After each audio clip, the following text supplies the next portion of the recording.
माता को, लेकिन मृत्यु दंड देना चाहिए। तो माँ के रूप में ये मृत्यु है, मैं क्या करूं इसके लिए? अब मैं तो भैया माखन चोरी करने के लिए और माखन मिश्री खाने के लिए ब्रज में अवतरित हुआ हूँ, ये पहले मुझको विस्पान करने के लिए आ गई, मैं क्या करूं इसके लिए? तो मानो भगवान नेत्र बंद करके भगवान भोलेनाथ का स्मरण कर रहे हैं। हरिहर का मास, हरिहर मास चल रहा है महाराज, हरिहर हरिहर भगवान विष्णु और हर मतलब महादेव। तो भगवान कह रहे हैं देखो भूतनाथ है भोलेनाथ, हरिहर दोनों के समय की काल की बेला है। अब हम संकट में पड़ गए आते से, वो संकट क्या है हमारा? जब हरि संकट में पड़ते हैं तो महादेव सहायता करने आते हैं, और जब महादेव संकट में पड़ते हैं तो हरि सहायता करने जाते हैं। भगवान तो बड़े बड़े भोले वाले हैं। एक राक्षस को वरदान दे दिया कि चल ठीक, क्या चाहता है? जिसके हाथ में मैं जिसके मस्तक पे हाथ रखूं वो जल करके भस्म हो जाए। भगवान ने कहा चल ठीक, दिया। अब वो महाराज बगल में पार्वती जी बैठी थी, प्रकाश हो, तो पार्वती पे मोहित हो गया, इतनी सुंदर सुकुमार आई, इसको पत्नी बनाऊंगा। अब पार्वती जी भगी अंदर, हे महादेव बचाओ इससे। भगवान कहने के महादेव सामने आए, उसने ऐसा हाथ रखा, हे भगवान अब जब अगर इसने हाथ मेरे मस्तक पर रख दिया तो मैं जल के भस्म हो जाऊंगा। तो जिसने वरदान दिया है वही भागने लगा। अब भगवान कभी यहाँ भागे कभी भागोगे, तो सोचा कि एक काम करें, पहले इनको ही निपटा दो, पार्वती अपनी हो ही जाएगी। तो वो बृहस्पति महाराज भगवान महादेव के पीछे पीछे भागे, और महादेव महाराज यहाँ भागे कभी वहां भागे कभी वहां भागे, भागते भागते ब्रह्मलोक में पहुंच गए। ब्रह्मा जी ने देखा अरे महादेव भाग रहे हैं पीछे, प्रकाश और भाग रहा है, क्या करे? फोन लगाया महाराज दूरभाष आकाशवाणी माध्यम से योग के द्वारा नारायण को, महादेव भाग रहे हैं कुछ कृपा करो। तो हरिनारायण प्रकट हो गए महाराज, और हरिनारायण ने देखा कि कारण क्या है भागने का, पता लगाया कि इनको वरदान दिया है, वो भस्म करना चाहता है। पार्वती जी पर नियत खराब हो गई इसकी। तो महाराज क्या हुआ पता है? भगवान ने एक बटुक का रूप बना लिया, ब्रह्मचारी बन गए भगवान श्री हरि, और उनके पीछे आगे महादेव, पीछे प्रकाश, और उनके पीछे भगवान बटुक रूप में ब्रह्मचारी के रूप में। भैया रुक रुक रुक रुक रुक, कहाँ तक भागेगा? कैलाश से ब्रह्मलोक आ गया, वे तो महादेव में भागते ही रहेंगे, तू क्या को भागे जा रहा है? सुन सुन जरा क्या बात है मुझे बता पहले। अब मीठी मीठी बातें जो कई मार रहे हैं। भगवान सबसे बड़ा भगवान का गुण यह है कि भगवान सबके मन को मोह लेते हैं, इसलिए उनका नाम है मनमोहन।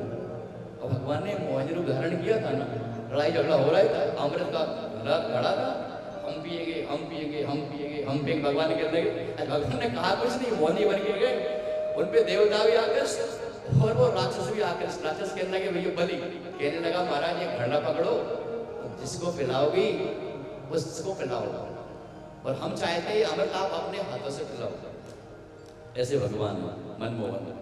तो वहां अपने रूप रावण से छला था राक्षसों को, और यहाँ प्रकाशर को वाणी से छल रहे हैं, कह रहे हैं भैया कहाँ जा रहा है, किसके पीछे पड़ रहा है, क्या चाहता है? तो कह रहे हैं मैं तो भस्म करना चाहता हूँ। तो कह रहे भस्म करना चाहता है? किसी के मस्तक पे हाथ रखने से कोई भस्म भी होता है क्या? तो कहने लगा हाँ इन्होंने ही वरदान दिया था मुझको। और भगवान भोलेनाथ ने मुड़ के कहा भगवान मुझे बचा लो जल्दी से, नहीं भस्म कर देगा अभी, कहाँ तक भागो? ध्यान से सुनना। भगवान ने कहा देखो ये महादेव महाराज कैलाश में रहने वाले हैं, स्मशान में रहते हैं, भभूति लपेटते हैं, नागों को गले में धारण करते हैं, विचित्र तैया इनके आभूषण है, नहीं ये इनके पास क्या सिद्धि होगी, ये क्या आशीर्वाद देंगे? हाँ इनमें वरदान देने का कोई सामर्थ्य है क्या? अरे एक बात बताओ, तुमने इसको कभी परखा है जो भगवान ने आशीर्वाद दिया था कि जिसकी मस्तक पे हाथ रखो वो भस्म हो जाएगा? तुमने परखा इसका? अभी तुमने प्रैक्टिकल किया है क्या? तो कह रहा हाँ प्रैक्टिकल तो नहीं किया इसका हमने अभी तो इन्हीं पे कर रहे हैं। तो भगवान कह रहे तो झूठ बोलते हैं, उन पे क्या कर रहे हैं? तो क्या करें? अपने हाथ पे अपने सिर पे रख के देख लो एक बार जरा। अरे भाई पॉसिबल परीक्षा तो लो, वरदान सत्य है कि झूठा है? वे तो कहते ही रहते स्मशान वासी जो भांग चढ़ा ली, तो फिर उन्हें होश ही नहीं हम किसको क्या बोल रहे हैं। तो ये तो भांग पीने वाले हैं, मद वाले रहने वाले, इनकी बात में क्या भरोसा करना? परीक्षा पहले स्वयं कर लो, अपने मस्तक हाथ रख लो जरा।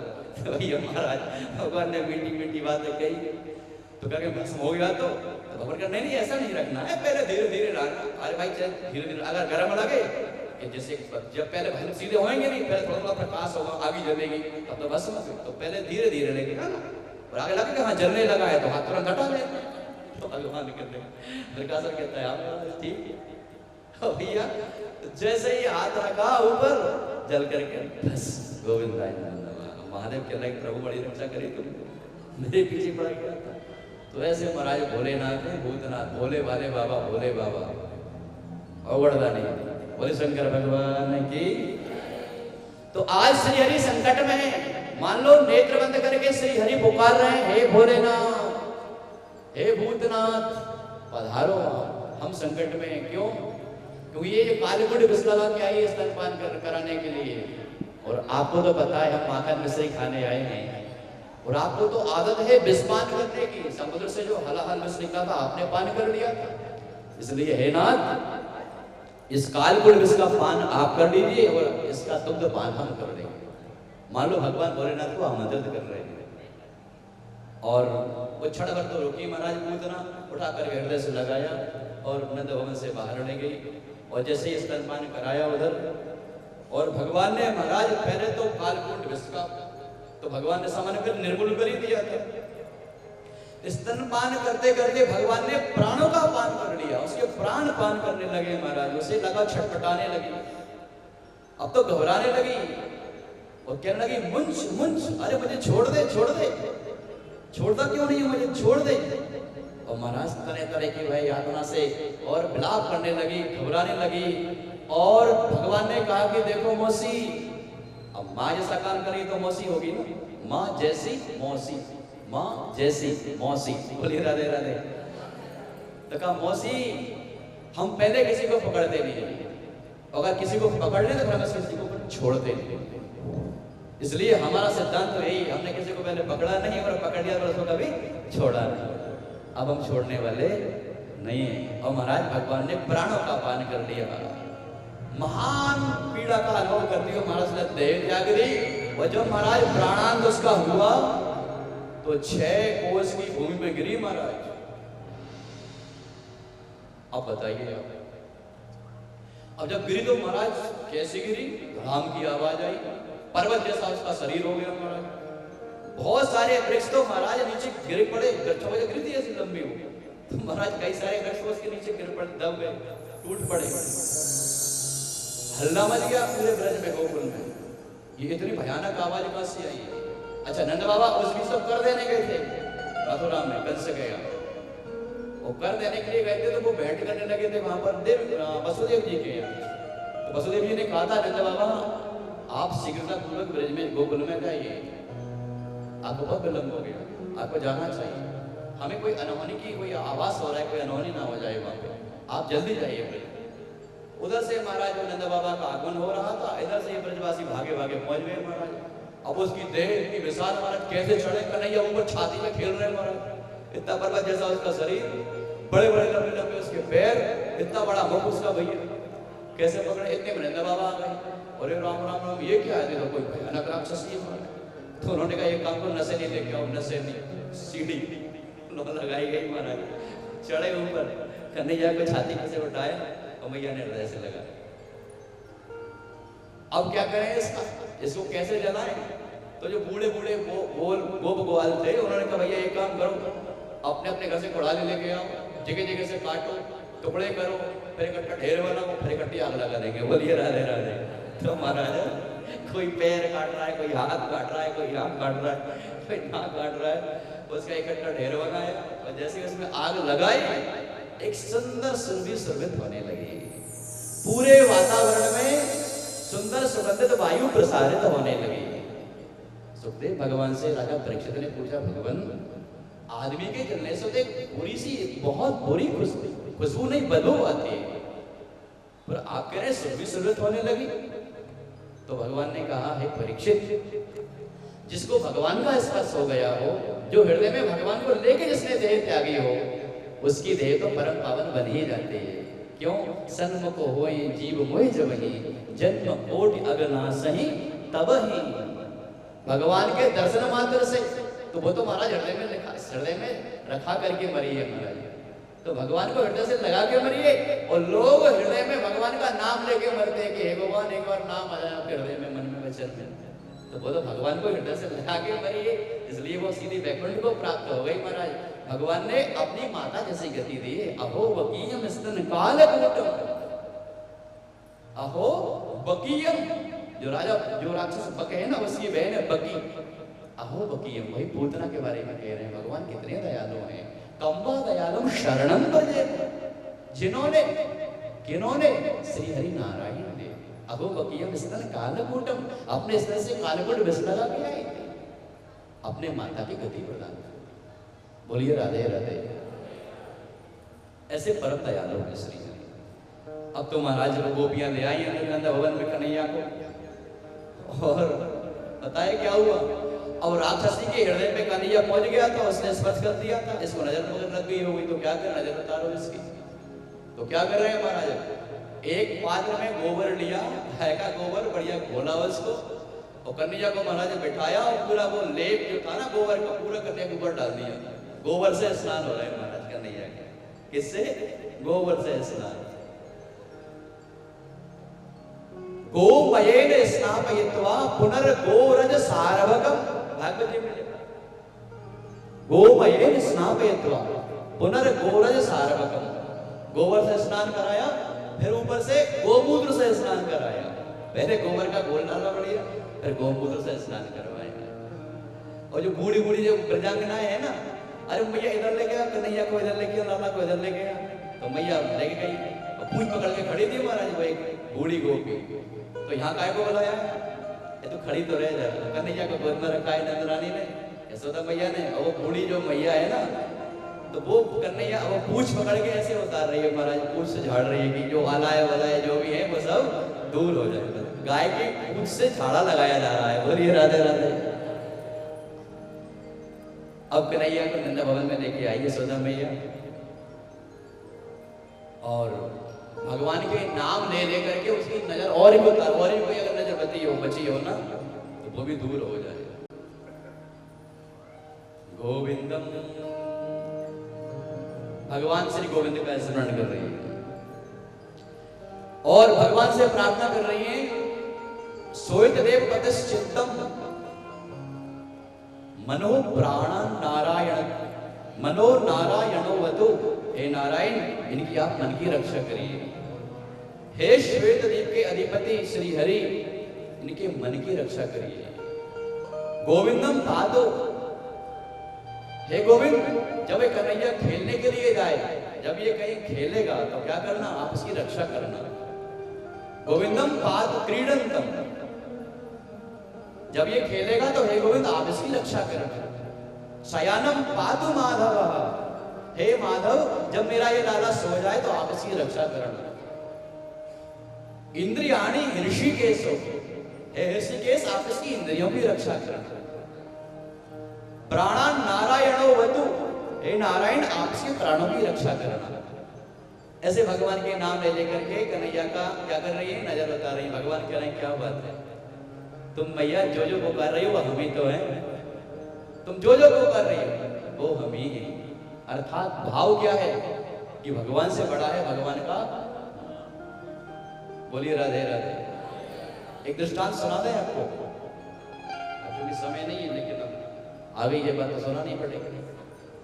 बात ये ना, अब आपको विश्वास नहीं होगा कि नाम कैसे बड़ा हो जाएगा भगवान का, भगवान से बड़ा नाम, क्योंकि हम लोग कलिकाल के लोग हैं, हम सहसा विश्वास नहीं करते ना। जब तक कोई एक दृष्टांत ना दो तो भगवान बड़े या नाम बड़ा, तो समझिए। बोलिए राधे राधे, प्रेम से बोलिए। हमारा मन खराब हो जाता है जब आप उछल पुछल में रहते थे, हमारा मन में हमें मुस्कुराते। अच्छा एक बात भी सही है, चेहरा तो मुस्कुराता ही अच्छा लगता है। गमले में पुष्प खिल रहा है ना तो अच्छा लग रहा है, मुरझाया पुष्प हमको अच्छा नहीं लगता। जय हो, पता नहीं क्या कह रहे हैं, लगता है कल कह रहे थे कि आरती बहुत लेट हो गई। बोलिए राधे राधे। भैया इनके सन्निधि में रहते हैं हम तो परवश है। एक तो इनके परवश हुआ यहाँ बैठ के, और यहाँ से नीचे उतरो तो एक हमारे आचार्य बैठे रामकृष्ण जी, यहाँ तो कुछ नहीं कहते, वो जब उतरे बाद में आज आपने आधा घंटा लेट कर आ दिया, ऐसा नहीं चलेगा। ये घड़ी हमने पता है इनकी कहने से रखी, सामने रखी है, इसको क्या करना है मुझसे लेके। बोलिए राधे राधे। तो कहाँ थे हम, विश्वास नहीं करते ना बिना दृष्टांत के, तो सुनिए प्रेम से बोलिए एक बार राधे राधे। राम राम, सीताराम, राधे श्याम, जय श्री राम, जय श्री कृष्ण, जय श्री कृष्ण। महाराज हम जैसे कोई रहे होंगे, पुरुषोत्तम मास में कथा सुना रहे होंगे, कथा सुना के उतरे और बाहर ही गए थे, एक ऐसा प्राणी मिला जिसने कभी भगवान नाम नहीं लिया। वो मानते नहीं था कि भगवान कोई है, तो आप भगवान हम नहीं मानते ही नहीं था। माता पिता कह समझाते था कि परेशान भैया तो एक काम कर, कम से कम कुछ मत कर, मंदिर मत जा, मंत्र मत जप कर, इसको तो बात मत कर, लेकिन कम से कम 2 बार राम राम तो बोल दिया कर। तो बेटा कहता है हम जानते नहीं है भगवान कोई है, कोई नहीं है भगवान। योग की बात उनके माता पिता को लेने ही आया था। अब भैया समय आगे बढ़ा, महाराज से पूछ लिया, महाराज आप तो बड़ी कथा सुनाते हो, आप लोग काम ही कथा सुनाना और भगवान नाम के कीर्तन कराना, भगवान होते? तो पंडित जी ने कहा भैया भगवान तो होते हैं, भगवान कहां नहीं है, सब जगह। तो कहते तुमने क्यों पूछा? तो कहने लगा हम तो जानते हैं भगवान है ही नहीं, इसलिए हम भगवान को मानते नहीं है, ना कोई जाप पूजन पाठ करते। तो ठीक है, तो क्या चाहते हो हमसे? तो अगर आप बताओ हमें क्या करना चाहिए? तो पंडित ने कहा भैया हम तो यही कहेंगे, वो सबसे यही कहते हैं भैया कुछ नियम बना लो, 2 मिनट राम नाम जप कर लो, कुछ ना बने तो मतलब अगरबत्ती लगाने का नियम बना लो, कुछ तो करो। तो कहने लगा हमें क्या उपदेश दे सकते हैं आप? तो उसने पूछा पंडित जी ने आप क्या कर सकते हैं? कहले हम कुछ भी नहीं कर सकते। तो पंडित जी ने कहा राम नाम ले सकते हो एक बार? तो कहले एक ही बार लेंगे, फिर लेंगे तो दूसरी बार नहीं लेंगे। तो पंडित जी ने कहा चल ठीक है एक ही बार ले ले कम से कम। पंडित जी ने कहा लेगा तो सही, लेकिन खूब प्रेम से लेना, खूब प्रेम से लेना, वो उमंग से लेना, वो साया भर के लेना। तो कहने लगा ठीक है। तो पंडित जी ने कहा बोलिए जय सिया राम, अरे बोलो ना। तो वो कहने लगा कि जय सिया राम। तो पंडित जी ने कहा हो गया तेरा काम। पंडित जी कहने लगे हो गया तेरा काम। तो वो कहने लगा क्या हो गया मेरा काम? तो पंडित जी ने फिर कहा ध्यान से सुन, तुमने जो राम नाम लिया है ना बड़े प्रेम से लिया, इसके बदले में तुम्हें कोई कुछ भी दे, कोई कुछ भी दे, यहाँ की बात नहीं, मरने के बाद भी तुम्हें कोई कुछ भी देने को कहे, उससे लेना मत, उससे कुछ भी लेना मत। तो ठीक है, योग की बात 2 दिन बाद मर गया महाराज, देव योग की बात 2 दिन बाद मर गया। मृत्यु किसने देखी महाराज? मरा तो सीधा यमलोक। अब भाई जिसने काम करे ही नहीं है, सदकर्म करे ही नहीं है, तो स्वर्ग में तो जाएगा नहीं। ले गए महाराज चित्रकूट पकड़ करके यमराज के सामने पेश किया। यमराज ने आदेश दिया खोलो इसकी कुंडली। तो महाराज पूरी कुंडली खोली, तो लेके शुरू से लेकर के देखा कि महाराज इसकी कुंडली में कहीं से कहीं तक सदकर्म का नाम निशान देखने से नहीं मिल रहा है। हाँ, लेकिन इसने एक बार एक पंडित जी के कहने से 2 दिन पहले ही भगवान का राम नाम लिया है, बड़े प्रेम से लिया था, लेकिन एक बार राम नाम दिया। अच्छा, तो यमराज ने कहा पूरे जीवन भर कुछ नहीं किया और एक बार राम नाम लिया, ये कौन सी बात? इसलिए क्या करना चाहिए? कौन से नरक में लेके जाऊं इसके लिए? खोलते हुए तालाब में डाला जाए कि इनके लिए कीड़ों के बीच में डाला जाए? इसको कहाँ भेजा जाए? इसके कहाँ भेजा जाए? तो मन में थोड़ा सा विभ्रम हुआ, क्या करें, इसको कहाँ भेजा जाए? अब कोई समझ में नहीं आ रहा कि एक बार राम नाम लेने के लिए क्या करना चाहिए, ऐसे प्राणी के, ऐसे जीव के लिए क्या उपाय है, क्या फल होना चाहिए?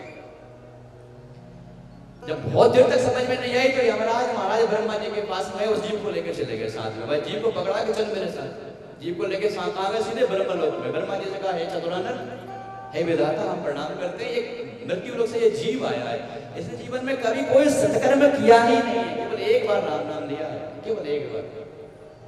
अच्छा, अब ब्रह्मा जी महाराज 4 मुख थे उनके, 4 मुख बंद। यमराज ने पूछा महाराज आप बताइए, आप तो विधाता है, क्या करना चाहिए? ब्रह्मा जी कह रहे भैया ये तो हम सुनने में पहली बार आ रहा है और हमको भी पता नहीं है एक बार राम नाम लेने के बाद के लिए क्या उपाय होना चाहिए, उसको क्या फल दें उसे एक बार राम नाम लेने का। एक काम करो, आप महादेव के पास जाओ, वो राम राम स्मरण करते रहते हैं, वो आपका इस सवाल का जवाब दे सकते हैं। ब्रह्मलोक से वह जीव यमराज के साथ वहां पहुंचा शिवलोक में, और शिवलोक में जब पहुंचा तो महादेव को प्रणाम किया। मैं यमराज प्रणाम करता हूँ महाराज, ये पृथ्वी लोक से ये जीव आया है, केवल इसने एक बार राम नाम लिया है, बताओ इसको मैं क्या करूं? तो महादेव ने सोचा कि एक बार राम नाम लिया है, हाँ महाराज मैं ब्रह्मा जी के पास भी चला गया, ब्रह्मा जी ने आपके पास भेजा है मुझे। तो महादेव ने कहा भैया हम राम नाम तो जपते हैं लेकिन किसका होगा क्या हमें नहीं है पता, एक काम करो इसको हनुमान जी के पास में ले जाओ। हनुमान जी राम जी के परम भक्त हैं, वही कोई समाधान दे सकते हैं। तो महादेव ने महाराज उस जीव को हनुमान जी के पास में भेज दिया। अब यमराज हनुमान जी के पास में पहुंचे, प्रणाम किया। हनुमान जी से कहा महाराज ये मृत्यु लोक से एक जीव आया है, एक बार राम नाम लिया है, क्या करें इसका, इसको क्या फल देना चाहिए। हनुमान जी ने उस जीव को ऊपर से नीचे तक देखा महाराज। हनुमान जी ने कहा देखो यमराज, हे यमदेव हम तो राम जी के अनन्य दास हैं, लेकिन एक बार राम नाम लेने का फल क्या है, जिनका नाम है वही बता सकते हैं, जिनका नाम है वही बताएं, हम क्यों बताएं। तो क्या करें, ले चलो इसके लिए राम जी के पास। तो उस जीव को महाराज राम जी के पास में ले गए। अब राम जी के पास दरबार लगा था, राम दरबार। हनुमान जी पहुंचे। हनुमान जी कौन है, संत हैं, और संत भगवान से मिलाने का काम करते हैं। संत ही तो है जो भगवंत का साक्षात्कार कराते हैं। तो महाराज हनुमान जी राम जी के पास में ले गए, चरणों में प्रणाम किया, कहा भगवान ये मृत्यु लोक से प्राणी आया है, आपका नाम एक ही बार लिया है जीवन में, केवल एक बार लिया है और कोई सत्कर्म है ही नहीं। राम जी ने कहा एक बार हमारा नाम लिया है तो क्या कहना है इसका। तो भगवान आप ही बताओ आपका नाम क्या करेंगे। तो राम जी ने कहा भैया हमको भी पता नहीं है क्या करना चाहिए। राम जी कहने लगे एक बार हमारा नाम लिया है, हम क्या करना चाहिए, एक काम करिए आप इसको यहीं छोड़ दो, इसके लिए क्या करो, इसको यहीं साकेत में छोड़ दीजिए। महाराज एक बार राम नाम लेने से वह जीव साकेत का वासी बन गया। वो कहने लगा मेरा जीवन धन्य हो गया। अगर मैंने जीवन में बार बार राम नाम लिया होता, बार बार कृष्ण नाम लिया होता तो और क्या फल होता, एक बार राम नाम लेने का फल। इस दृष्टांत को पढ़ करके महाराज तुलसीदास जी ने में लेखनी चलाने में देर नहीं लगी। मोरे मन प्रभु असल सुवासा, मोरे नहीं दूसरी कुछ चौपाई है, राम थे अधिक राम। अब इस समय पे निकल गई, वो कभी आएंगे तो बाद में समझाएंगे। बोलिए राधे राधे। कहाँ कहूं लगे नाम बढ़ाई, राम दे अधिक नाम बड़े, राम न सके नाम गुण गाई। जब हमारे आचार्य जी ने दिया, कभी कभी क्या होता है कि वो निकल जाता है यहाँ से। अभी मंगलाचरण में श्लोक अच्छा अपने की वो श्लोक कह रहे थे बढ़िया, निकल गया तो निकल गया तो निकल गया। तो उनका ध्यान है जहां चला जाए। पीतांबरा बिंब फलाधरोस्फार पूर्णेन्दु सुंदर मुखाधर विंद नेत्रा कृष्णात् परम किमपि तत्त्वमहं जाने। बोली राधे राधे। तो कहने का भाव यह है कि भगवान के नाम से उनकी नजर उतारी जा रही है। बोली भक्ति वत्सल भगवान की। तो आइए, जब नाम की बात चल रही है तो थोड़ा बहुत भगवान नाम का सहारा दे लें, उनके नाम का संकीर्तन कर लें, फिर कथा के हम क्रम को आगे लेके चलेंगे। प्रेम से बोलिए एक बार राधे राधे।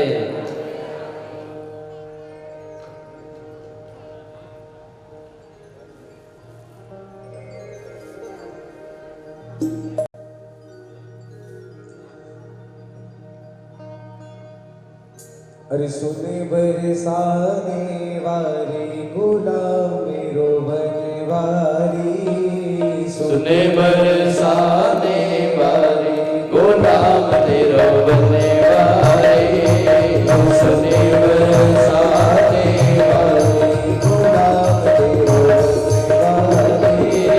सुने बरसाने वाली गुलाम तेरो बने वाली।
वो दोनों हाथ उठा कर करते हम हो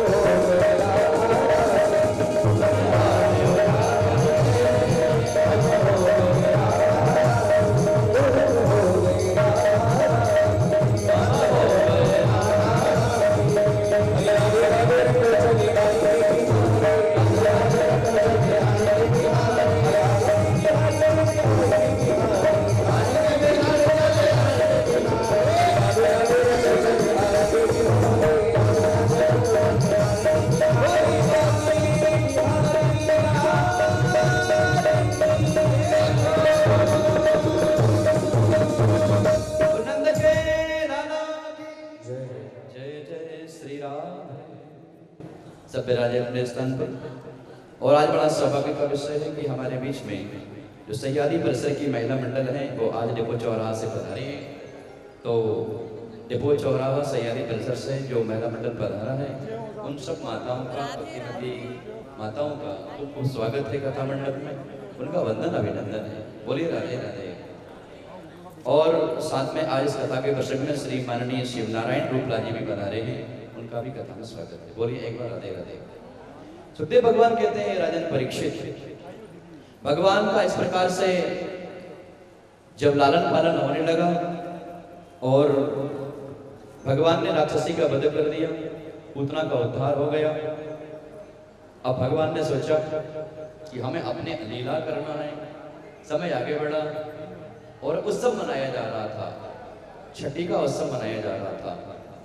और छठी के उत्सव में जब आपको बताइए कि भगवान के उत्सव के लिए सब लोग पहुंचे हैं, बाहर गोकुल से बाहर उत्सव मनाने पहुंचे थे। गाड़ियों में बड़ा मीठे मीठे पकवान भरे गए थे और उन मीठे मीठे पकवानों के लिए तैयार करके गाड़ी पे भर के लेके गए थे। दोपहर की वेला हो गई थी, तो दोपहर की विश्राम के वेला में कन्हैया के लिए छांव का सहारा देने के लिए उस गाड़ी के नीचे ही पलना में मैया यशोदा मैया ने पलने में ही रख दिया। अब भगवान पलने में है, भगवान के ऊपर गाड़ी है सकट में, तो उसमें एक राक्षस आकर के विराजित हो गया। तो सकट पर गाड़ी पर एक राक्षस आकर के बैठा, उसका नाम पड़ गया सकटासुर। तो वो सकटासुर नाम का राक्षस उस गाड़ी पे विराजित हुआ। भगवान ने देखा इससे पहले ये कोई अपना प्रभाव दिखाए, और कुछ बाल गोपाल वहां पे खेल भी रहे थे। तो उन बाल गोपालों को देखते देखते भगवान श्री कृष्ण ने उस गाड़ी पर अपना सीधा पैर मारा। जैसे ही चरण उसमें लगाया गाड़ी पर सकट में, तो वो गाड़ी सीधे आकाश मंडल के ऊपर चली गई। जो भी सामान लगा था हमारा सब फैल गया, फूट गया, और गाड़ी ऊपर गई, वो सीधा करके नीचे गिरी धड़ाम, और राक्षस का वध हो गया। अब सब घबराने लगे, यशोदा मैया घबरा गई, अरे मेरा कन्हैया कन्हैया कन्हैया को तुरंत उठाया। भगवान की प्रार्थना कर रही है, भगवान हे ठाकुर तेरी बड़ी कृपा कि दूसरी बार पुनः मेरी हे ठाकुर तूने दूसरी बार मेरी कन्हैया की, मेरे लाला की रक्षा कर। ब्रज बामाएं जो ब्रज गोपियां हैं, जो वृद्ध गोपियां हैं, वो कहने लगी यशोदा मैया तू लाला को भली माते ध्यान क्यों नहीं रखे। तो अब सब घबरा गए महाराज। पुनः उस सबको विराम देकर के महाराज अपने नंद भवन में कन्हैया को लेकर के मैया आई है। और पुनः एक समय की बात थी, अब कन्हैया थोड़े बड़े हो गए। वो कितने बड़े हो गए महाराज, या तो कन्हैया अगर करवट लेते हैं महाराज, कुछ बोलते हैं, बैठने की चेष्टा करते हैं, तो हर चीज पर उत्सव मनाया जाता है। तो कन्हैया पहले थोड़े से करवट बदली थी, तो छठी का उत्सव मनाया गया था। अब महाराज कन्हैया थोड़े बड़े हो गए और बैठे हुए हैं आंगन में। मैया आई, मैया ने कन्हैया उठाकर गोद में बिठा दिया कन्हैया को, और गोद में कन्हैया को बिठाया। उसी बीच एक राक्षस का आना हुआ, तृणावर्त का, और भगवान ने ध्यान लगा के देखा कि तृणावर्त आए नहीं वाला है, क्या किया जाए, इसको कैसे मुक्ति का साधन बना, इसको कैसे मुक्त किया जाए, इसको कैसे ब्रज से बाहर निकाला जाए। तो भगवान महाराज बोझिल हो गए, मैया के गोद में कन्हैया बैठे थे, मैया को सहसा कन्हैया का वजन भारी लगने लगा। तो मैया ने सोचा हो सकता है 2-2 ज्यादा कर लिया होगा, इसलिए वजन ज्यादा हो गया। तो इतना वजन कन्हैया का कि मैया सहन नहीं कर पा रही, तो कन्हैया को मैया ने आंगन में विराजित कर दिया धरती पर नीचे, और अपने कुछ काम में लग गई। आंगन में कन्हैया बैठे, तृणावर्त आया।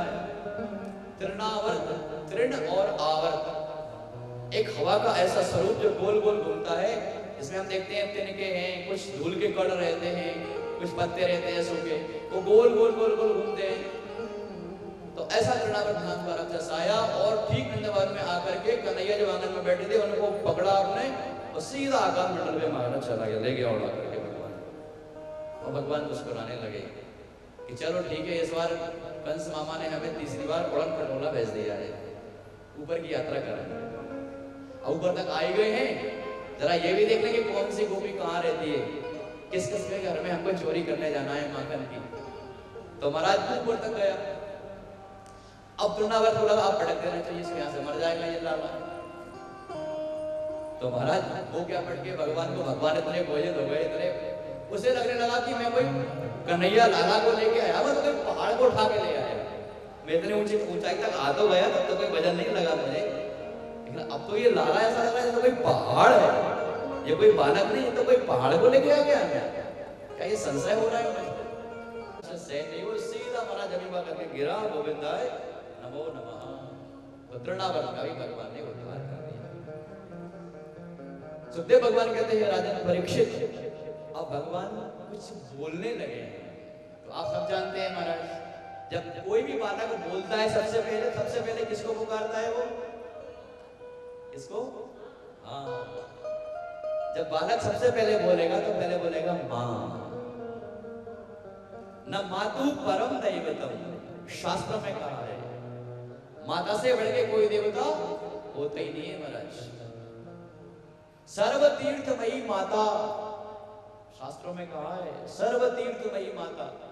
आपने नित्य प्रणाम माता को करिए, स्नान करने के बाद में आपने पहले माता को प्रणाम करो, फिर पिता को प्रणाम करो, फिर गुरुजी को, फिर भगवान को। बोलिए राधे राधे। अब आप प्रश्न करेंगे महाराज भगवान को सबसे आखिरी में? हाँ, जन्मदात्री माँ पहली भगवती है, पहली माँ है, पहली देवता है, पहले माँ को प्रणाम करिए, फिर पिता को। सर्वतीर्थमयी माता, सर्वदेवो मया पिता, सब देवताओं का स्वरूप है पिता का। तो भैया निवेदन, जिनके यहाँ माता पिता को प्रणाम नहीं करते बच्चे, उन बच्चों से कहिए कि महाराज जी ने कहा है कल से नहीं, आज से ही प्रणाम की जो वो नियम है उसको बनाइए कि भैया प्रणाम करना है माता को। और वो बोलते हैं ना hello hi, hi mom, hi dad. अब बताइए हाय शब्द कितना कितना शोक का सूचक है। हाय का कहते हैं जब कोई बड़ा शोक है घर में, और हम बड़े शौक से बोलते हैं हाय डैड, हाय मॉम, कोई इसका अर्थ ही नहीं। अगर आप बोले माता जी प्रणाम, माता जी राधे राधे, पिताजी राधे राधे, पिताजी राम राम, एक बात बताइए तो अच्छा लग रहा है बोलने में कि हाय डैड, हाय मॉम, क्या अच्छा लग रहा है दोनों में से? राधे राधे, राम राम। अरे बोलने में भगवान का सहारा मिल रहा है, अच्छा भी लग रहा है, और माता पिता प्रसन्न हो रहे हैं महाराज। माता पिता आशीर्वाद तो देंगे ही देंगे, भगवान भी आशीर्वाद दे रहे हैं। इसलिए बच्चों से कहिए भैया गुड मॉर्निंग, गुड आफ्टरनून केवल स्कूल तक रहेगा, सीखे। विद्यालय से घर आ गए तो फिर बोलिए प्रणाम आते, प्रणाम पिताश्री। और डैड बैड बोलाना छोड़ दो, ये बहुत बेकार शब्द है, ये शोक सूचक है। इसलिए मुझसे कहिए पिताजी कहिए, पिताश्री कहिए, माता जी कहिए, नो मॉम ना मम्मी। बोलिए राधे राधे, हेलो हाय छोड़िए, राधे राधे बोलिए। बोलेंगे नहीं बोलेंगे? अच्छा क्या बात है, राधे राधे ग्रुप बन के तैयार, बहुत बढ़िया। आइए सुखदेव भगवान कहते हैं राजन परीक्षित, इस प्रकार से भगवान ने अब बोल रहे हैं भगवान, तो भगवान ने सबसे पहले पुकारा किसको? माँ को। क्या कहा? मैया ओ मैया, मैया ओ मैया। अरे महाराज जब मैया के कानों में जब मीठी मीठी वाणी गई तो मैया तो महाराज ऐसा लगा जैसे कोई अमृत के समुद्र में डूब गई हो। कन्हैया एक बार फिर से बोल। अब कोई छोटा सा बालक बोलने की चेष्टा करता है, मीठी मीठी वाणी तो होती है, तोतली वाणी होती है, बड़ी कर्ण प्रिय होती है। हम उससे कहते हैं बेटा और बोल, एक बार और बोलो, तो और एक बार कहता है माँ। तो माँ को बड़ा मन मोह लिया महाराज पहली वाणी में। इतने में नंदा बाबा आ गए। बाबा अब माता के पास में कन्हैया है, अब स्वाभाविक है माता कहती है बेटा बोलो पापा। पापा बोलते हैं तो पापा भी नहीं बोलना, क्या बोलना है? पिताश्री, पिताजी। तो माता ने कहा बोलो बाबा, तो कन्हैया बोलने लगे बाबा, मैया और बाबा। अच्छा जो बड़े भैया है बलदाऊ जी रोहिणी के घर में पहुंच गए थे, स्थापित किए गए थे। तो रोहिणी के गर्भ, हाँ चूंकि है वो देवकी के ही, लेकिन रोहिणी नंदन कहला रहे हैं, आकृष्ट हुआ था उनका गर्भ का, तो वो भैया भी है उनके, रोहिणी नंदन है। तो अब उनको कहा कि बोलो भैया। तो माता ने पहले अपना नाम बुलवाया, फिर नंदा बाबा का नाम बुलवाया, फिर कन्हैया बलदाऊ जी आ गए तो उनका नाम बुलवाया, तो कहने लगे भैया। तो सूरदासी ने इस भाव को अपने शब्दों में संजोया है। कहने लगे मोहन मैया मैया, कहने लगे मोहन मैया मैया, कहने लगे मोहन मैया मैया, कहने लगे मोहन मैया मैया। पितानंद सो बाबा बाबा, पितानंद सो बाबा बाबा, हर दर सो मैया, कहने लगे मोहन मैया मैया, कहने लगे मोहन मैया मैया। क्या कह रहे हैं? भैया भैया, भैया भैया, बाबा बाबा, पितानंद सो बाबा बाबा, अरु हर सो भैया। भगवान बड़े हो गए। अब आपको बताइए जब बच्चे बड़े हो जाते हैं तो फिर माँ का आंचल पकड़ के कहते हैं कि मुझको भूख लगी है, बोलते हैं ना। तो भैया खूब मैया माखन मिश्री खिलाती हैं कन्हैया के लिए। दोनों नंद के लाला और रोहिणी नंदन बड़े हो रहे हैं। अब चिंता हो रही, इनका नामकरण कर दिया जाता। उधर वसुदेव जी भी चिंतित है मथुरा में। गुरुदेव हमारे कुलगुरु यहाँ पे हैं, बच्चे बड़े हो गए होंगे। योग की बात, गुरु का वहां पर आगमन हुआ गर्भाचारी का। उन्होंने कहा महाराज ये गुरुदेव कृपा करिए, आप तो सब कुछ जानते हैं, हमारे जो नंदलाला है, जो हमारा कन्हैया है, वो नंदलाल के नाम से जाना जाता है, इसलिए हे प्रभु उनका नामकरण कराइए। तो गर्गाचार्य महाराज पधारे हैं नंद भवन में, वहां पर उनका स्वागत किया गया है। नंद बाबा ने कहा देखो हमारे घर में संत महापुरुष पधारे हैं, गुरुदेव पधारे हैं। तो महाराज जब गुरुदेव आए, बड़े विद्वान थे, यशोदा मैया ने कहा जो आई गए हैं घर में गुरुदेव, तो इनसे नामकरण भी कराने दोनों लालाओं का। तो महाराज नामकरण कराने की बात रखी, लेकिन मैया कहने लगी कि नामकरण कराएंगे, उत्सव मनाएंगे तो फिर कोई राक्षस आ जाएगा, इसलिए कोई उत्सव नहीं मनाया जाएगा। बड़े सुनसान तरीके से शांति पूर्वक हम इन बालकों का नामकरण कराएंगे। कहाँ? गौशाला में। तो महाराज गुरुदेव के लिए गौशाला में ले जाया गया। गौशाला में जाकर के यशोदा मैया बैठ गई, रोहिणी मैया बैठ गई। यशोदा रोहिणी मैया ने रख लिया जो बलदाऊ जी है महाराज, वो यशोदा मैया की गोदी में, वो यशोदा का लाला रोहिणी की गोदी में। और कहा हे गुरुदेव आप इनका नामकरण करिए, इनका नामकरण करिए। तो महाराज नामकरण करने लगे। कौन? गर्गाचार्य जी। अब जो बड़ा बालक है स्वभाव के बड़े भैया का नाम पहले रखा जाएगा। तो अयम ही रोहिणी पुत्रो रमयन सुहृदो गुणै बलाधिक्या बलम विदुः। अयम ही रोहिणी पुत्रो, ये रोहिणी नंदन है। अब जो कि इशारा कर रहे हैं यशोदा मैया की ओर, यशोदा मैया की गोदी में विराजमान है बलराम जी। तो कह रहे अयम ही रोहिणी पुत्रो रमयन सुहृदो गुणै, सुंदर गुणों से ये युक्त है और बलाधिक्याद बलम विदुः, इनके बाहुओं में बड़ा बल है, ये बहुत बलवान है, इसलिए इनका नाम बलराम होगा। क्या नाम होगा इनका? बलराम। बोलिए राधे राधे। मैया ने कहा इस कन्हैया का, इस लाला का नाम क्या होगा महाराज? तो भगवान गर्गाचार्य ने भगवान का दर्शन करते हुए कहा, पहले तो देखे तो देखते ही रहे। जब भगवान के नेत्र कमल को देखा तो महाराज भगवान की मोहिनी रूप को देख करके उनका मन आकृष्ट हो गया और क्षण भर के लिए तो वो समाधि में चले गए।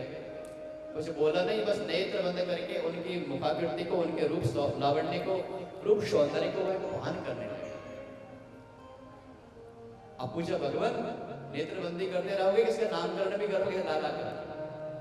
तो कहने लगे रागयं वसुदेवस्य वचिज्जातस्तवात्मजः वासुदेव इति श्रीमान् न विज्ञाः संप्रचक्षते। इस बालक का जन्म आपके यहाँ से पहले ये वसुदेव जी के यहाँ जन्म ले चुका है। प्रागयं वसुदेवस्य, ये बालक आपको तो पुत्र के रूप में बाद में प्राप्त हुआ है, इसका जन्म पहले वसुदेव जी के यहाँ हो चुका है। इसलिए वासुदेवो इति श्रीमान, इसलिए हे नंद बाबा, हे यशोदा मैया, इस बालक का नाम वासुदेव होगा। इसका नाम वासुदेव होगा महाराज। और साथ में कह दिया कि रूप नाम, इसके नाम तो जैसी जैसी ये लीला करता चला जाएगा यशोदा मैया, उसके नाम वैसे वैसे रखते चले जाएंगे। बहुनि सन्ति नामानि रूपाणि जो सतस्य थे, इस लाला के नाम एक नहीं अनेक नाम होंगे। अनेक नाम कैसे होंगे? तो कहा जैसा जैसा ये काम करेगा, जैसी जैसी लीला करेगा, वैसा उसका नाम रखाता चला जाएगा। बोलिए राधे राधे। और कह दिया कि नारायण समो गुण, आपके इस बालक में नारायण के जैसे गुण है। नारायण समो गुण, इस बालक में नारायण के जैसे गुण है। बोलिए राधे राधे। मन प्रसन्न हो गया। क्या नाम होना चाहिए इनका? तो कह रहे हैं इसका नाम कृष्ण होना चाहिए। इदानीं कृष्णतां गतः, इस समय यह कृष्ण रूप में आया है, यह सांवले सवने रूप में आया है। और ये तो विविध, एक युग में नहीं अनेक युग में, ये प्रत्येक युग में ये जन्म लेता है। शुक्लो रक्तस्तथा पीतो इदानीं कृष्णतां गतः, इस युग में यह कृष्ण रूप में आया है, सांवले रूप में आया है, इसलिए इसका नाम कृष्ण होगा। इदानीं कृष्णतां गतः, इसका नाम कृष्ण होगा। तो मैया क्या लगी, बाबा इतने कठिन कठिन नाम आपने रख दिए, कृष्ण मेरे जीव ही नहीं पलट गए, तो आप कछु भी नाम रखो, मैं तो कछु और ही नाम रखूंगी। तो कहा क्या नाम रखोगी? नंद बाबा कहते क्या रखोगी? तो क्या ये मेरा कनुआ, ये बलुआ, ये कनुआ अर्थात कन्हैया, ये बलुआ अर्थात बलदेव, बलराम। बोली राधे राधे। और होता भी यही है महाराज, हम नाम कुछ भी रखें लेकिन माता पिता अपने बच्चों का घर का नाम कुछ और रख लेते हैं, जिनको बोलने में आसानी हो जाती है। तो कन्हैया रखना, कन्हैया कहने लगी माँ, कभी कनुआ कहती, कभी कन्हैया कहती। इस प्रकार से नामकरण हो गया। अब भगवान ने सोचा कि नामकरण तो हो ही गया है, अब हम जिस काम के लिए आए वो काम करेंगे। तो भगवान किसके लिए आए हैं? गोकुल में माखन चोरी करने के लिए। तो भगवान सोचा कहाँ से प्रारंभ करें माखन चोरी? कहाँ से प्रारंभ करें? भाई चोरी करना सीखते हैं बच्चे, कहाँ से सीखते हैं? घर से ही तो सीखेंगे। तो हमने सोचा कि मैं कहाँ से करूँ चोरी, घर में ही पहले माखन चुरा के देखता हूँ। शून्य में चोर यथा स्वयं निज गृहे, भगवत जी में लिखा, शून्य में चोर यथा स्वयं निज गृहे। अब ध्यान से सुनना आप लोग, भगवान की जो सबसे प्रमुख लीला है महाराज, और इस लीला को सुनने के लिए न केवल हम प्रसन्न होते हैं, देवगण भी इस लीला को सुनकर के आनंदित होते हैं महाराज। वो माखन चोरी लीला है। भगवान माखन चोरी करने के लिए ही अवतरित हुए थे महाराज। कंस आदि राक्षसों को मारने के लिए भगवान को अवतार की आवश्यकता नहीं थी, वो तो वैसे ही मार देते। भृकुटी विलास सृष्टि लय हुई, लेकिन भक्तों को आनंद देने के लिए। शून्यम चोरयता स्वयं निजगृहे हयं गवीनं मणिस्तंभे स्वपटविं विक्रमे तेनैव सार्धं भिया। अब अंदर जैसे ही प्रवेश हुए महाराज, दीवारों पर जगह जगह मणि लगी हुई है, बड़े बड़े रत्न जड़े हुए हैं, और ऐसे मणि युक्त भवन में महाराज दही के नवनीत के भरे बड़े बड़े घड़े रखे हुए हैं। तो भगवान अंदर घुस गए।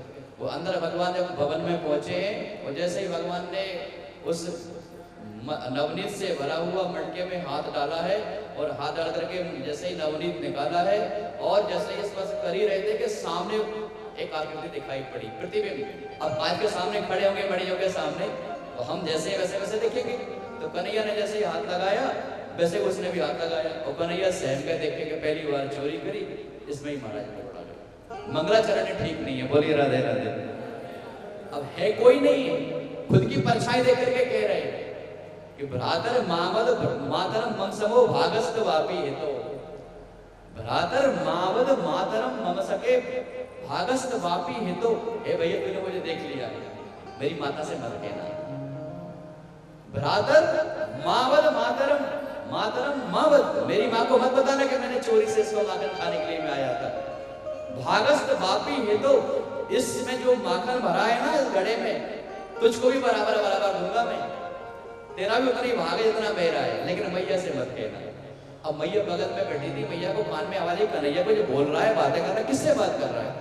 कन्हैया मेरे सामने अंदर अकेला जाता हुआ दिखाई दिया था, घुटने घुटने अंदर चल के गया था, लेकिन ये बोल किससे रहा था? अंदर तो कोई है ही नहीं। तो मैया को थोड़ा कौतूहल हुआ, तो मैया ने झांक करके देखा कपाट में से, तो पता लगा कि भगवान अपनी परछाई से बात कर रहे हैं। मैया हंसने लगी, तो मैया ने तुरंत कपाट खोला। अरे कन्हैया, तुझको माखन खाना तो ना मुझसे कह दिया होता, तुझको मैं अच्छे प्रेम से अपने हाथों से खिलाती, तू चोरी चोरी खा रहा। तो पता है माता ने जब ऐसा कहा, तो कन्हैया ने तुरंत कहा कि माता कायेश नवनीत विदम त्वदीयम लोभेन चोर इतुग्रे मध्य प्रविष्टा। हे मैया बताइए कहां का चोर आ गया है घर में? लोभेन चोरे तुम गृह मध्य प्रविष्टा, ये घर में प्रविष्ट हो गया है। इसलिए ये माखन की चोरी के लिए आया है। तो कहां है चोर? बोले सामने खड़ा है, वो माखन चुरा रहा था। नहीं में वो कह रहे हैं कि मैया जब हंसने लगी, तो कहने लगे कन्हैया सत्यम सत्य कह रहा हूं मैया, नवनीत लोभा, मुझे नवनीत खाने का लोभ नहीं। ये चोर घर में घुसाया था, इसको मैं तो भगा रहा था। तो मीठी मीठी बातों की जो सफाई दे रहे थे महाराज, जो रायना दे रहे थे, वो चोरी महाराज पकड़ी गई। कन्हैया को तुरंत मैया ने उठा लिया, हृदय से लगा लिया, और अंदर जाकर के बढ़िया भवन में बैठा करके खूब माखन खिलाया। बेटा एक कन्हैया, तो जब तक तो माखन खाना हो मुझको बोलना, मैं अपने हाथों से उसको माखन खिलाऊंगी। भगवान ने सोचा देखो तो सही, पहली बार माखन चोरी करी, घर में ही पकड़े गए, अब बाहर जहां जहां जाएंगे वहां पकड़े जाएंगे। अब मैया खूब माखन खिलावे और मिश्री खिलावे बढ़िया खूब, और जब आंगन में माखन मिश्री खिला रही थी, तो अब चूंकि देखो एक बात और, हम बच्चों को जबरदस्ती खिलाते हैं, छोटे छोटे बच्चों को, वो उनका पेट भरा हो, नहीं खाना चाहे तो फिर बेटा और खा लेता। तो मैया को बच्चे को खिलाने में और जो आनंद आता है ना वो शब्दों में नहीं कहा जा सकता। वो जितना खाएगा माँ को उतना अच्छा लगेगा, भले पेट भरा हो पूरा, लेकिन वो और खा ले बेटा, थोड़ा और खा ले। तो मैया खिलाती है, थोड़ा मावा खा ले, थोड़ा रबड़ी खा ले, थोड़ा मिसरी खा ले, थोड़ा दही खा ले। लेकिन कन्हैया कह रहे हैं, मैया बार बार खिलाती है, लेकिन कन्हैया माखन मिश्री खाने की बजाय वो कन्हैया कह रहे हैं कि देखो भैया, तुम मुझको बार बार जब मेवा मिष्ठान खाने की बात कर रही है ना, ये मुझको सच में बिल्कुल नहीं अच्छा नहीं लगता है, मुझको ये बिल्कुल भी अच्छा नहीं लगता है, मैं क्या चाहता हूँ। तो कन्हैया ने कहा कि मैया मुझको बिल्कुल ये मेवा मिष्ठान अच्छे नहीं लगते हैं। तो मैया ने पूछा कि बेटा तुझको लाला क्या अच्छा लगता है। तो कन्हैया कहने लगे, माँ मुझको तो माखन मिश्री अच्छी लगती है, लेकिन जब मैं चुरा के खाता हूँ ना अपने हाथ से, वही अच्छी लगती है। तो मैया ने कहा क्या बोला, चुरा के खाता है? हाँ भैया, जब मैं भवन में तुझसे छुप के जाता हूँ और माखन मिश्री चुरा के खाता हूँ ना, तो वो उसमें मुझे बड़ा स्वाद आता है। तो भैया कह लगी मेरे हाथ से जब मैं खिलाती हूँ उसमें स्वाद तेरे को नहीं आता। तो कन्हैया मुस्कुराने लगे। और मैया ने सोचा कि अब छोटे छोटे बच्चे कुछ भी कहते हैं, भला उनको कहाँ अच्छा बुरे का बोल होता है माता पिता को। तो सुखदेव भगवान कहते हैं राजन परीक्षित, वहां पर गोपियां हैं, कुछ जो काम करने वाले सहायिकाएं हैं, और नंद भवन में खड़ी हुई है, और माता उनको बार बार भगवान को माखन का भोग लगाने की बात कर रही है, माखन मिश्री खिला रही है। और भगवान के मन में बात आती है और भगवान कहने लगे कि मैया रे मोह माखन भावे, जो मेवा पकवान कहत तो मोह नहीं रुचि आवे, जो मेवा पकवान कहत तो मोह रुचि नहीं आवे, मैया रे मोहे माखन भावे। ब्रज जुवती एक पाछे ठाड़ी, सुनत श्याम की बात, मन मन कहत कहूँ अपने देखो माखन खा।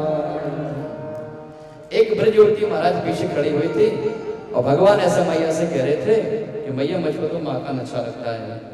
तो जो ब्रजांगनाएं जो काम कर रही थी आंगन में नंद भवन में, उनके मन में लगा कन्हैया हमारे घर भी माखन खाने के लिए आए। तो भगवान तो सर्वव्यापक है, अंतर्यामी, सबको पता है। भगवान ने उस गोपी के मन की बात को पढ़ लिया और मन की बात को स्वीकार भी कर लिया, और मान लो मन ही मन कह भी दिया हो कि तू चिंता मत कर, मैं तेरे घर भी माखन चोरी करने के लिए आऊंगा। समय आगे बढ़ा। सुखदेव भगवान कहते हैं राजन परीक्षित, भगवान ने अपने सखाओं से कहा, तोष परितोष है, श्री दामा है, मधुमंगल है, इन सबके लिए भगवान ने बुलाया और सबके लिए कहा कि देखो भैया हम माखन चोरी करने के लिए चलेंगे, माखन खाने के लिए चलेंगे, लेकिन चोरी से माखन खाएंगे ब्रज मामाओं के घर घर जाकर के। तो भगवान के जो मित्र हैं वो कहने लगे भैया एक बात तो बता, चोरी से घर में किसी के घर में घुसेंगे और माखन चोरी करेंगे और खाएंगे, पकड़े गए तो फिर मार नहीं खाएंगे क्या, पिटाई नहीं लगेगी? तो भगवान कहने लगे जब पकड़े जाएंगे तब तो पिटाई लगेगी ना, जब पकड़े ही नहीं जाएंगे तो पिटाई कैसे लगेगी? बोलिए राधे राधे। तो भगवान कहने लगे कि पकड़े नहीं जाएंगे, केवल हम माखन चोरी करके खाएंगे, पकड़ने की चिंता मत करो, कोई नहीं पकड़ पाएगा हमारे लिए। बोलिए राधे राधे। और सच बात है, भगवान को कौन पकड़ सकता है महाराज? कोई पकड़ सकता है क्या? कोई नहीं पकड़ सकता। लेकिन भगवान के लिए पकड़ने के लिए एक गोपी थी, इसका नाम था प्रभावती, और बड़ा प्रभाव था महाराज इसका ब्रज में, गोकुल में बड़ा प्रभाव था। भगवान किसी के माखन चोरी करके आ जाते, प्रभावती नाम की जो गोपी थी वो कन्हैया से आकर के कहती, कन्हैया तू मेरे घर में माखन चोरी करके बताना, जिस दिन तूने मेरे घर में माखन चोरी कर ली मैं समझ लूंगी कि हाँ तू नंदो को लाला है। बोलिए राधे राधे। तो भगवान ने कहा ठीक है। भगवान ने कहा देखो हमें चेतावनी दे रही है कि हमारे घर में चोरी करके बताओ तो हो जाने। तो भगवान तैयार हो गए महाराज, और भगवान ने सखाओं से कहा कि देखो भैया आज हमको प्रभावती के घर में ही चोरी करना है, क्योंकि हमको आंख दिखा के आई है और हमको चेतावनी भी दी है इसने कि हमारे घर में चोरी करके बताओ तब जाने। तो सब सखाओं के साथ में भगवान मौका तलाश रहे, ऐसा कोई अवसर है मेरे जैसे इसके घर में चोरी करने के लिए घुस पाए। अच्छा सराय कर रहे थे, अब कभी इधर निकलते जाते घूम घाम के, कभी अब स्वाभाविक है गली में से कोई 5-6 बच्चे इकट्ठे होंगे वो घर के सामने से एक बार कभी यहाँ निकल रहे हैं, कभी वहां निकल रहे हैं, फिर घंटे भर बाद फिर निकल रहा है, फिर घंटे भर बाद फिर चले गए। तो मन में शंका तो होगी ना। द्रौपदी ने देखा कि क्या बात है, आज ये मधुमंगल है, सुमंगल है, तोष है, परितोष है, श्रीदामा है, कन्हैया है, आखिर इनकी मंडली कर क्या रही है? कभी इधर जाते हैं, फिर थोड़ी देर बाद इधर जाते हैं, आखिर ये क्यों डोल रहे हैं? तो वो समझ गई कि मैंने कहा है कि तुम चोरी, माखन चोरी की बात नहीं, तो ऐसा तो नहीं कि मेरे घर में आज इनका डेरा डलने वाला है, कहीं धावा मेरे घर में तो नहीं डलने वाला। तो वो सावधान हो गई महाराज। अच्छा, भनक तो लगी जाती है। और एक बात और, चोरी करने वाला पहले क्या करता है? पहले व्यवस्था देखता है कि हाँ चोरी कर पाएंगे कि नहीं कर पाएंगे। एकदम चोरी थोड़ी कर देते हैं, पहले व्यवस्था देखनी पड़ेगी, हाँ यहाँ हो पाएगी नहीं हो पाएगी। तो महाराज क्या हुआ, वो समझ गई कि मेरे घर में धावा बनने वाला है। उसने वचन दिया था मैया को कि मैं तेरे नंदे के यशोदा मैया, मैं तेरे लाला को रंगे हाथ पकड़ के लेके आऊंगी जब मेरे घर में चोरी करके आएगा माखन की। तो पर ठीक है। तो महाराज भगवान पूरे समूह के साथ में, बाल गोपाल के साथ में पहुंच रहे हैं। और वो बड़ी सयानी है, अब क्योंकि वृद्ध माताएं तो सयानी होती है। तो घर के कपाट खोले छोड़ करके महाराज चली गई, अपने माथे पर रखा है गोबर का बढ़िया पात्र, और गोबर घर के माथे पर रख के चली गई गोबर कंडे थोपने के लिए। और बाबा घर में थे नहीं, वो गाय को लेके निकल गए थे। और घर में जो बहू थी वो पनघट पे पानी भरने के लिए गई थी। अब घर में कोई नहीं। कन्हैया ने मित्रों से कहा, अरे श्रीराम जरा देख के तो आओ, अभी मैंने देखा है मैया घर पे बढ़िया गोबर लेके गई है, कंडे थोपने के लिए गई है। और निश्चित ही अब घर में जब ये चली गई तो और घर में कोई होगा नहीं, बाबा तो गाय चराने गए होंगे, भाभी हो सकती है अगर होगी तो श्रीरामा कहने लगा वो तो पानी भरने गई, घर में कोई नहीं। और ये इतनी सयानी महाराज के जानबूझ के कपाट खोले छोड़ के आई, खोले छोड़ के। ये समझ गई थी कि कन्हैया मेरे घर में आएगा, तो ये जानबूझ करके खुले कपाट छोड़ दिए और दिखा के गई कि मैं गोबर लेके जा रही हूँ कंडे थोपने के लिए। लेकिन वो गई नहीं वहां पर, बगल में ही अपनी सखी के पास में गोबर लेकर के वहीं बैठ गई। और इधर महाराज ये समझे कन्हैया कि हाँ अब घर में कोई नहीं है, सूने गड़बड़े हो गए। महाराज घुस गए अंदर भवन में, सब मित्र घुस गए, जितने जहाँ जहाँ ढूंढा, जहाँ जहाँ माखन से भरे हुए घड़े रखे थे महाराज, पूरा माखन खाया, कुछ फोड़ा और कुछ महाराज बंदरों को भी पवा दिया और निकले। और घर से कोई यहाँ उस गली से भाग गया, कोई इस गली से भाग गया, और कन्हैया सीधे सीधे भाग रहे थे। अब वो समझ गए कि हमारे घर में माखन की चोरी हो गई है। और तुरंत महाराज चुपके से एकदम दौड़ के आए, कन्हैया का हाथ पकड़ लिया। कन्हैया को पता नहीं था कि वो सामने बगल में ही बैठी है। और कन्हैया का महाराज हाथ पकड़ लिया, और कन्हैया का जैसे ये हाथ पकड़ा और कहने लगी, मैंने तुमसे कहा था ना कि रंगे हाथ पकड़ूंगी। तो कन्हैया ने कहा रंगे हाथ पकड़ेगी मतलब?